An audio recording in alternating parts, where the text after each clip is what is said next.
Voters in Pennsylvania's 18th congressional district headed to the polls tonight for this special election that pitted Republican Rick Saccone and Democrat Conor Lamb against each other.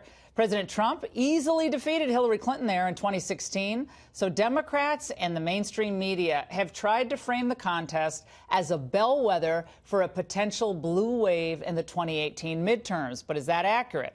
Right now, the election is simply too close to call. And joining us now with a reaction from Miami is former governor of the great state of Pennsylvania, Ed Rendell, who's probably very happy right now. He's a Democrat. And in New York, Monica Crowley, a senior fellow at the London Center for Policy Research. Governor Rendell, have to go to you. Look, if Conor Lamb, in his early 30s, former military man, kind of a moderate Democrat, he pulls out a victory, what does it say to you? Well, first of all, it is indicative of what's going on across the nation. This is our 19th special election, and in every one of them, the Democrats have picked up a substantial percentage of the vote from where they were in 16. So that's a good sign for the Democrats. But understand, the 18th is good Trump country. The president has a 51% favorable rating, according to the Monmouth poll, in the district. So it's solid Trump country. Lamb turned out to be a terrific candidate. He did a good job of not letting the Republicans nationalize the race. He is a moderate. He's pro-life. He's moderate on guns. He's a very intelligent candidate. He did a good job with the steelworkers and the coal miners, got their endorsement. So if he wins, and it's still close, I have it at 700 votes with 36 precincts left to be cast. Well, if he wins, it'll be a credit to him. Well, that's for sure. And Monica, look, I would take issue with this idea that he's pro-life. I think Marjorie Dannenfelser's piece in National Review this week just put that to rest, because he's not really pro-life. He says, well, personally, well, he's more pro-life. He's more pro-life than most Democrats. Yeah, you're right. That's right, Governor Rendell. He is not a Nancy Pelosi Democrat. So, Monica, what does this say to the Democrat Party, though, if this is the type of Democrat who can win in a district where Trump won? What does that say to the Pelosi-Schumer wing of the party? They're moving left, and Conor Lamb seemed to move to the right. Well, that's exactly right, Laura. Look, the current Democratic Party is Barack Obama's Democratic Party. It's no longer Bill Clinton's Democratic Party, a party of pragmatists and centrists. It is a far-left radical party. Conor Lamb broke the mold from that because he was running in a district that Donald Trump won by 20 points, very conservative district. So this is a young Marine veteran who, as the governor said, had a series of very conservative positions on guns and other issues that he embraced in order to try to win this race. The lesson going forward then for the Democratic Party is, if you want to try to get back to an appeal to the working class voters that helped put Donald Trump over the top, particularly, Laura, in those 10 key swing states like Pennsylvania, Ohio, Michigan, Wisconsin, then you better change your tune and get back to the Democratic principles of the party of old, which is more pragmatist, centrist, and moderate, and reject the Pelosi and Barack Obama, a far-left kind of radical approach.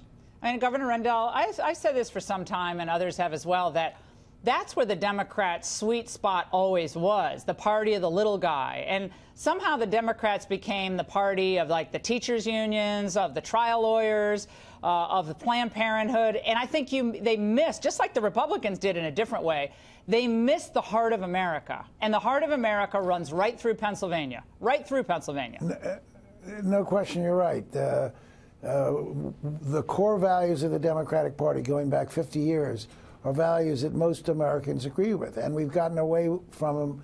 We play identity politics. It isn't good. And I tell my progressive friends, I said, Conor Lamb will cast a very important vote, and the vote that you should care most about, and that's for the next Speaker of the House.